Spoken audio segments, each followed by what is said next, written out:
Hi friends, welcome to my channel మా అత్త recipes. నేను మీ గౌతమి. ఈరోజు వీడియోలో చామదుంపల పులుసు ఎలా చేసుకోవచ్చో చూపిస్తాను. అలానే చేసే ప్రాసెస్ కూడా ఈజీనే అండి. అలాగే ఫ్రెండ్స్, వీడియోని స్కిప్ చేయకుండా పూర్తిగా చూసి అప్పుడు మీరు కూడా ఇంట్లో ట్రై చేయండి. టేస్ట్ చాలా బాగుంటుంది. ముందుగా కుక్కర్లోకి చామదుంపలు తీసుకొని దుంప మునిగే వరకు నీళ్ళు వేసుకొని కుక్కర్ మూత పెట్టుకొని 2 లేదా 3 విజిల్స్ వచ్చేంత వరకు కుక్ చేసుకోండి.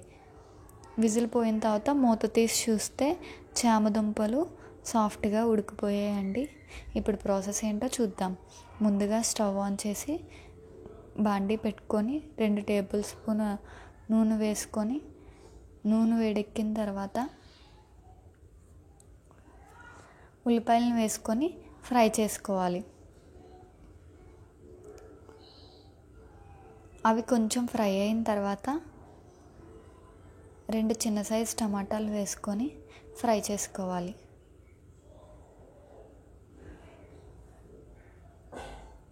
టమాటాలు పూర్తిగా మగ్గిపోయిన తర్వాత ముందుగా మనం ఉడికించి పెట్టుకున్న చామదుంపలను కూడా వేసుకొని ఫ్రై చేసుకోవాలి.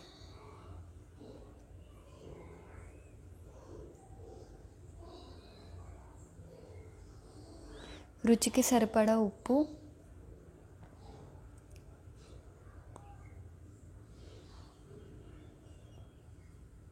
½ టేబుల్ స్పూన్ పసుపు, 1 టేబుల్ స్పూన్ కారం వేసుకొని ఫ్రై చేసుకోవాలి. అలాగే 1 టేబుల్ స్పూన్ వరకు చింతపండు గుజ్జును కూడా వేసుకొని కలుపుకోవాలి. కొంచెం వాటర్ యాడ్ చేసి ఒకసారి కలుపుకున్నాక 2 నిమిషాల పాటు మూత పెట్టి మగ్గించుకోవాలి. 2 నిమిషాలు అయిన తర్వాత మూత తీసి చూస్తే మన చామదుంపల పులుసు రెడీ అయిపోయింది. కొత్తిమీరతో గార్నిష్ చేసి సర్వ్ చేసుకుంటే ఎంతో టేస్టీ అయిన చామదుంపల పులుసు రెడీ అయిపోతుంది. చామదుంపల పులుసు ఈ కన్సిస్టెన్సీ వచ్చిన తర్వాత స్టవ్ ఆఫ్ చేసుకోవాలి. ఈ రెసిపీ కానీ మీకు నచ్చినట్టయితే ఒక లైక్ చేసి మీ ఫ్రెండ్స్ అండ్ రిలేటివ్స్కి షేర్ చేయండి.